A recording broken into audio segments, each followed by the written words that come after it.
One bad night of sleep doesn't seem like a big deal. You wake up, grab some coffee, and keep moving. Meetings, messages, breakfast, the day ahead. But inside your brain, something has already shifted. Not drastically enough to knock you out of life, just enough to make your performance wobble in places you might not notice. And here's the tricky part, the effects vary. Some people feel it immediately.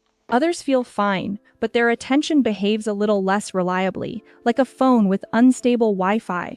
Everything loads, but sometimes it takes an extra second, and sometimes it stalls. That's the key difference too. One poor night is not the same thing as chronic sleep deprivation. Your brain can recover, but the morning after can be a little off script. You open your eyes to a gray morning. The pillow feels unfamiliar. Your eyelids drag, your thoughts arrive slowly, and even your body seems to move on low battery. An alarm clock blares, then silence. You sit up carefully, like you're testing the strength of your legs. Inside the brain, sleep pressure has been building.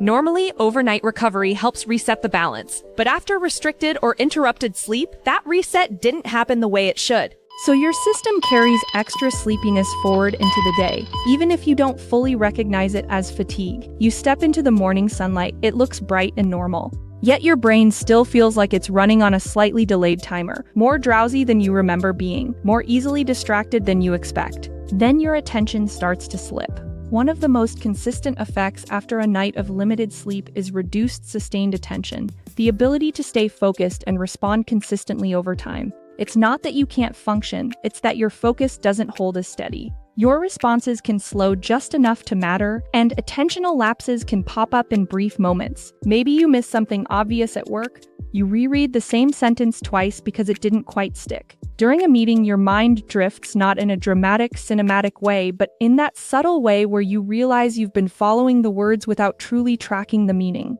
While driving or playing sport, your reaction is a breath later than it normally would be. You look capable, you even feel capable, but the brain is doing something like juggling fewer balls than it claims to be juggling. And because you're used to your usual speed, the difference can sneak by. That's where another important idea comes in. Feeling capable and performing at your best are not always the same thing.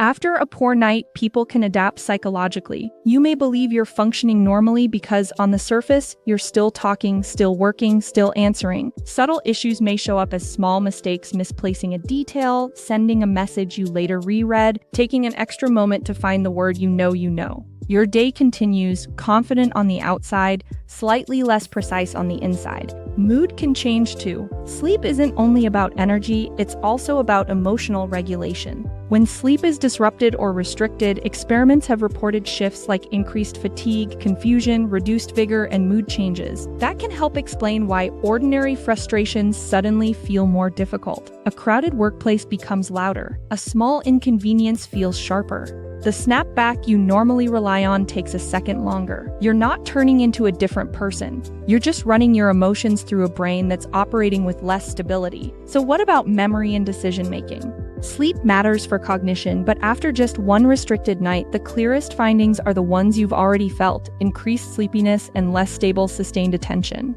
Research on working memory and decision-making shows more mixed results after a single bad night. Some tasks wobble, others don't change much. That matters because exaggerated claims don't help you.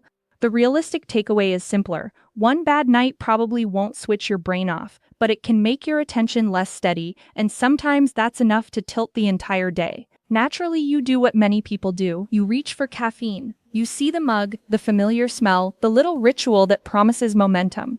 After poor sleep, caffeine can temporarily reduce the feeling of sleepiness by blocking adenosine receptors, so the "I need to sleep" signal quiets down for a while. You feel more awake. Your alertness may rise, your thoughts may speed up, but caffeine doesn't replace the biological functions of sleep. It can help you feel less sleepy, while the underlying need for recovery still lingers. And if you push too much caffeine late in the day, you may make the following night's sleep harder depending on dose, timing, and how sensitive you are. In other words, caffeine is a helpful tool, not a rewrite button. Now comes the hopeful part. One bad night is not the same as chronic sleep deprivation. For many healthy people, returning to sufficient sleep is an important step toward recovery.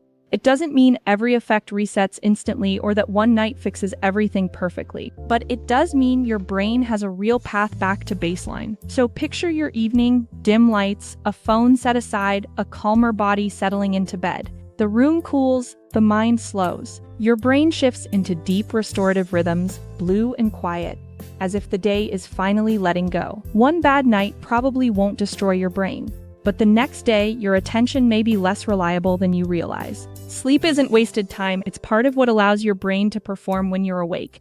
Subscribe to NeuroBrew Future for the science of the brain, sleep, coffee, focus, and human performance.